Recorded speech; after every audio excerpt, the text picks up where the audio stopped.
ከዚህ ፕሮጀክት ላይ 74 ሳንቲም እኔ ማግኘት አልፈልግም። በቃ ሀገሬ ይህንን ፕሮጀክት እንድትተገብረውና እንድትጠቀምበት ብቻ ነው የምፈልገው። ከሁለት ሳምንት በኋላ ወደ ትግበራ ልንገባ ባለበት ሁኔታ ነው ይሄ ነገር ሀፕን ያደረገው። የኛ ደንበኞችም ጭምር በፈጠራችሁት ግርግር አማካኝነት ቢሮአችን ገብተን ስራ መጀመር የማንችልበት ሁኔታ ተፈጠረ። በዛ አማካኝነት ነው ዋይቤስ ለጊዜው የተቋረጠው ማለት ነው። ወልደ ጊዮርጊስ እኔ በጥሩ ስራ ነው የማውቅህ፣ በክፉ አላውቅህም። ጥሩ ስትሰራ መልካም ስትሰራ አውቃለሁ። ሰሞኑን ግን ሰዎቹ ምን እያሉ ነው? ገንዘብ ያስገቡት ሰዎች ተዘግቶብናል፣ እንደዚህ አይነት ችግሮች እየተፈጠሩ ነው የሚል ነገር ይዘው መጥተዋል ከቲቢኤስ። ስለዚህ በዚህ ጉዳይ ላይ አንተ ወይም ደግሞ የአንተ ሰራተኞች ወጥተው ነገሩን ቢናገሩ መልካም ነው ብዬ አስባለሁ። ነገሩን ቢናገሩ፣ ምክንያቱም 1 ሚሊዮን ያስገባዋሉ፣ 2 ሚሊዮን ያስገባዋሉ፣ 100 ሺህ 50 ሺህ ምናምን አስገብተው በየወሩ ቋሚ ገቢ ያላችሁ ተብለው ያመጡ ስላሉ በዚህ ጉዳይ ላይ ብዙ ሰዎች እንትን እያሉ ነው፣ እኔ ጋር እየመጡ ነው። ስለዚህ እኔ የማውቅህ በጥሩ ስራ ነው፣ በመልካም ስራ ነው የማውቅህ። ስምን ዝም ብሎ እንዲጠፋም አልፈልግም፣ ማጥፋትም እኔ አልፈልግም፣ ምክንያቱም የሚጠቅመኝ ነገር የለም። ስለዚህ ወልደ ጊዮርጊስ በዛ ጉዳይ ላይ በደንብ አድርገህ ለደንበኞቼ አንተ ጋር አብረው ለሚሰሩ በደንብ አድርገህ ኤክስፕሌን ብታደርግላቸው መልካም ነው ብዬ አስባለሁ። እና እዛ ነገር ላይ ፕሊዝ ቼክ ብታደርጉ። ሰላም እሺ፣ ብዛ እንዴት ነሽ እናት? እግዚአብሔር ይመስገን። እንዴት ናችሁ? ሁሉ ሰላም? እግዚአብሔር ይመስገን አለሁ። በየትኛው ጉዳይ ነው ማስረጃ ያለሽ እናት? በዋይቤስ። ኦኬ፣ ያ እስቲ ንገሪኝ። ያው እኔም እዛ ውስጥ አለው። እሺ፣ ብር አስገብተሽ ነበር? ያ መጠኑን ምናምን መጠየቅ እንችላለን? አዎ ይቻላል። ያው አግሪመንትም ስላለን እዛ ላይ ማየት አግሪመንቱ ማለት እሺ፣ እናቱ እንደው አግሪመንቱን ብታነብልን ኖ አይ ታሳይ ስለምች አዎ ማለት ያሳየት ካሳየች ስክሪንሻት አድርጎ ሰው ራሱ ያንብበው። ምን ቢሏቸው ነው? ምን ያህል ጊዜ ነበረ? ቆይ እስቲ ምን ያህል ጊዜ ነበረ እዛ ላይ ነበርሽው? ከዛ በኋላ ምንድን ነው የተፈጠረው? እስቲ ንገሪኝ። ኒውት ላድርግ። ኦኬ ለ6 ወር ነበርኩ። ላይክ 6 ወሩን ጨርሼ 7ኛ ወር ዋናው ኢንተረስት ልወስድ ስል በ23 ልወስድ በ21 ተዘጋ። 450 ሺህ እና 800 ሺህ። ስለዚህ 1.2 1.2 ከ50 ሳምቲንግ ከ50 ኦኬ። ስለዚህ በሁለቱም ነው ተመሳሳይ ቀን ነው ይሄን ያደረግሽው የገባሽ? አንዱ በቀን 3 ነው፣ አንዱ በ23 ነው። ሁለቱም እንትናቸው በአንድ ወር ውስጥ አግሪመንታቸው አልቆ ያ በአንድ ወር ውስጥ ነው። ኦኬ፣ እስቲ ዶክመንቱን አሳይን እናቱ። ኦኬ እሺ፣ ያው ስክሪንሻት አድርጉ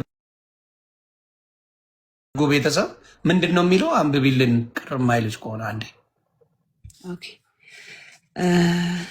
እስቲ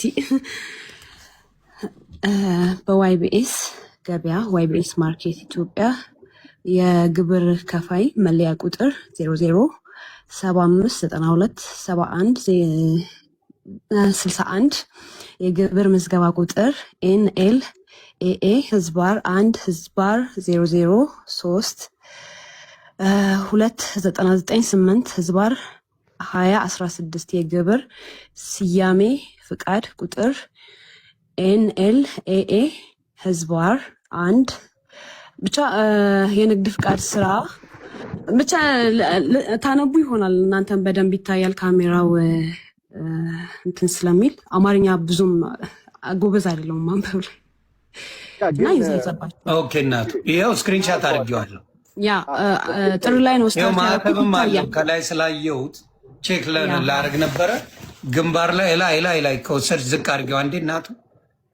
እዚህም ጋር አለ፣ በዚህም በኩል ደግሞ አሳያቸው። በግራ በኩልም አለ። ይሄው እሱን ነው ቼክ አድርጉ በደንብ አያችሁ። ሌላ ሰውም ስጠይቁ ማተሙ አለ። ይሄው ከታች እስቲ ንገሪን ትርፉን። ትርፉ ምን ያህል ነበር የተነጋገርሽው? ሁሉን ነገር በየስንት ጊዜ ነው የምታገኘው? ይሄን ንገሪን።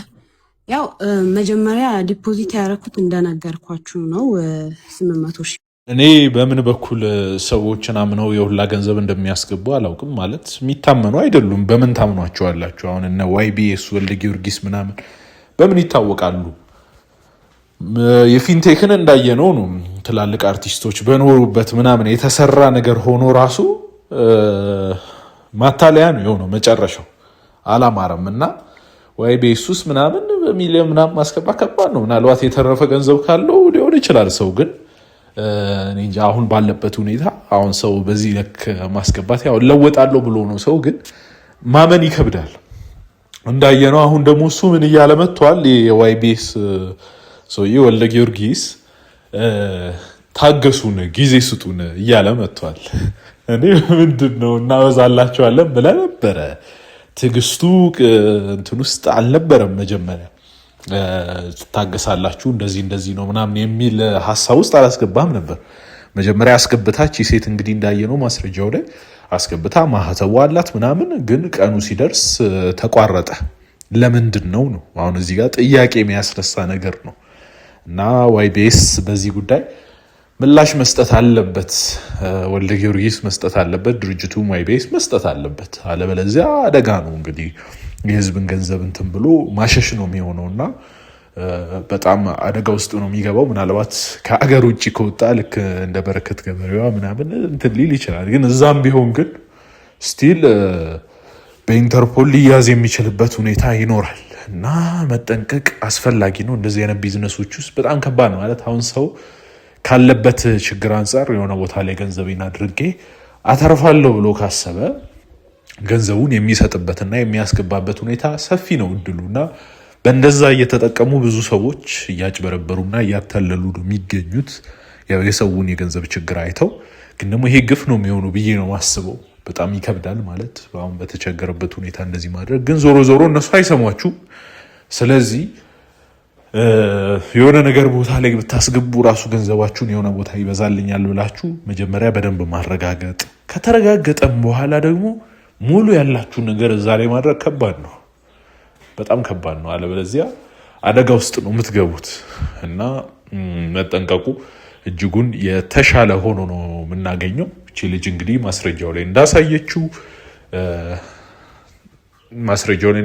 አስገብታለች። ገንዘቧን 800 ሺህ አስገብታ ነበር። ወደ 1.2 ልታውጣ ነበር አሰባ። ያው ይወልዳል ተብሎ ልክ ልታውጣ ስትል ተዘጋ። ምንድነው መፍትሄው አይታወቅም። እሱ ደግሞ ተመልሰናል ብሏል። እንግዲህ ወልደ ጊዮርጊስ ተመልሰናል እና አሁን ይስተካከላል ሲል ነበረ። ግን እንዳለው ያደርጋል ወይ እንደ ቃሉ ይሆናል ወይ ይከብዳል። ሰውን በእንደዚህ አይነት ነገር ማመን እጅጉን የሚከብድ ነው። ምክንያቱም ብዙ አታላዮች፣ ብዙ የሚያጭበረብሩ ሰዎች የበዙበት ጊዜ ላይ ነው። ሄሎ ታክሲን ያየ ሰው አስቸጋሪ ነው ይሄንን ማመን። ከዛ ሄሎ ታክሲ ስሙን ቀይሮ ፊንቴክ ብሎ በአዲስ መልክ መጥቶ ያጭበረበረበት አርቲስቶቹን ራሱ አሳትፎ ያደረገበትን ሁኔታ እያየን አሁንም ድጋሚ በእንደዚህ አይነት ነገሮች ውስጥ ሰዎችን በድጋሚ ማመን እጅጉን የሚከብድ ሆኖ ያገኘ ነው። በጣም ሃይማኖተኛ መስሎ ኦርቶዶክስ ተዋሕዶ ቤተክርስቲያንን በጣም እንደሚያከብር መስሎ ምናምን ነው እንግዲህ የመጣው። ያው በእርግጥ እስካሁንም 100% ማጭበርበር ነው ልንል ባንችልም የሚሆንበት መንገድ ግን ሰፊ ነው። ምክንያቱም አሁንም ኢንኮንሲስተንሲ እያየን ነው። ገና ከጅማሮ ካየን እየቆየ ደግሞ ሰፊ የሆነ ሊሄድ ይችላል ይሄ አካሄድ እና መጠንቀቅ ያስፈልጋል ከእንደዚህ አይነት ሰዎች ብዬ አስባለሁ። ቀድጄ ማድጨርሰው ገንዘብ አለኝ ካለ እንግዲህ ይሄን ነገር ለዛ ቢተካበት ጥሩ ነው ብዬ አስባለሁ። እንዲህ በበት ነው ማልቅ እያለ ነበረ በአንድ ወቅት። በዚህ ይሄንን ቢያካክስና ለሰዎች ቢመልስላቸው አቅማቸውን ገንዘባቸውን ወደ ሚያወጡበት መንገድ ቢያዘጋጅላቸው የተሻለ ይሆናል ብዬ አስባለሁ። እናንተ ምን ታስባላችሁ? ኮሜንት ላይ ያሳውቁኝ። በቀጣይ በሌላ ቪዲዮ እስከምንገናኝ ላይክ፣ ሼር፣ ሰብስክራይብ እያደረጋችሁ ቆዩኝ። አመሰግናለሁ። ምን ታስባላችሁ? ኮሜንት ላይ ያሳውቁኝ። ደህና ሁኑ።